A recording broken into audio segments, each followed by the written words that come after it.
Kurasa. Mtazamaji wa EATV, karibu katika Kurasa upate dakika chache za kukuletea machache kati ya mengi yaliyotufikia mezani kwetu kwa hii leo. Tuanze kukupekulia kurasa kwa hili. Baadhi ya wazazi na walezi wa jamii ya kifugaji na wakulima wilayani Kiteto wamekuwa na mwamko mdogo kielimu, hali inayochangia watoto wao kutokwenda shule.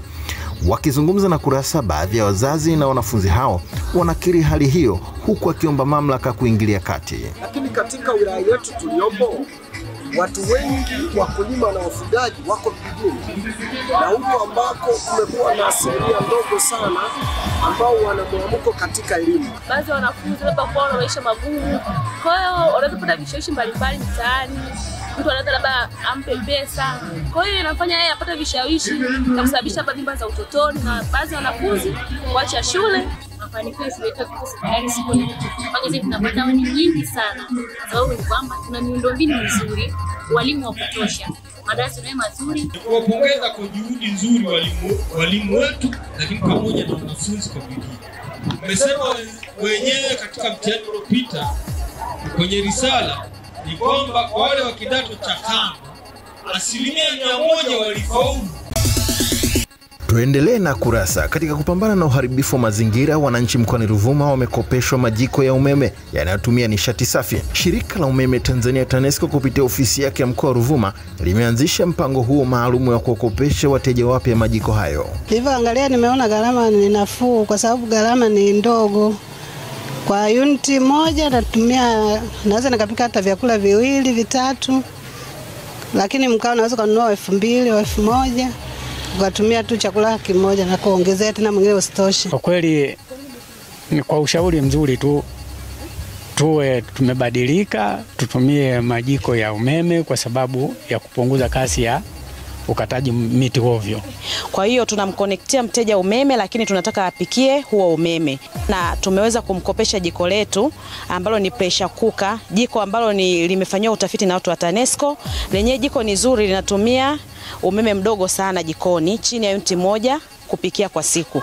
Atalilipia kidogo kidogo ndani ya miezi 6 mpaka mwaka mmoja, kwa hiyo kulingana na uwezo wake anaweza kulipa.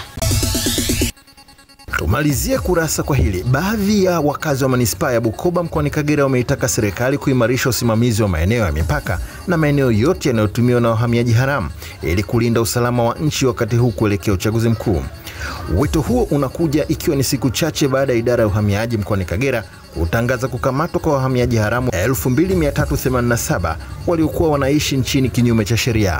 Katika kipindi kama hiki tusipokuwa makini, tunaweza tukajikuta kama taifa tunaingia kwenye machafuko ambayo tukafikiri ni Watanzania, lakini kumbe si Watanzania, ni wananchi ambao wanatoka kwenye maeneo yao ambako pengine tayari huko kumesha kuwa na machafuko. Nakuta mtu ameingiza rafiki yake kule, akaingilia labda kupitia Kigoma, kwa vile anaelewa labda kuongea kidogo tu lafuzi ya Kigoma pale, akaingia pale akajumuika na wale wa pale, sawa.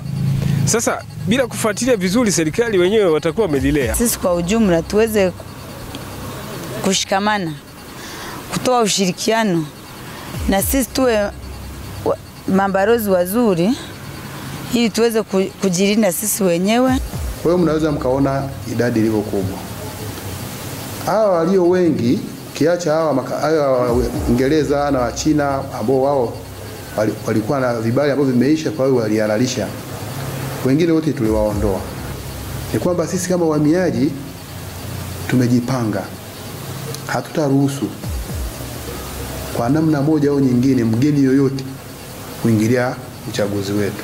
Na tukimkamata ikitokea hiyo, maana hiyo lazima tumfungulie mashtaka na atawekwa gerezani kwa mujibu wa sheria za nchi.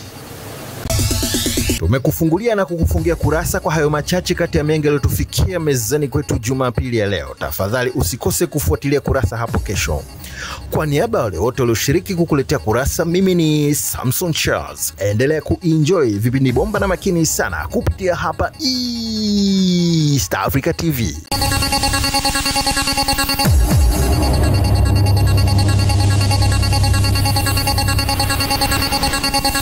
Kurasa.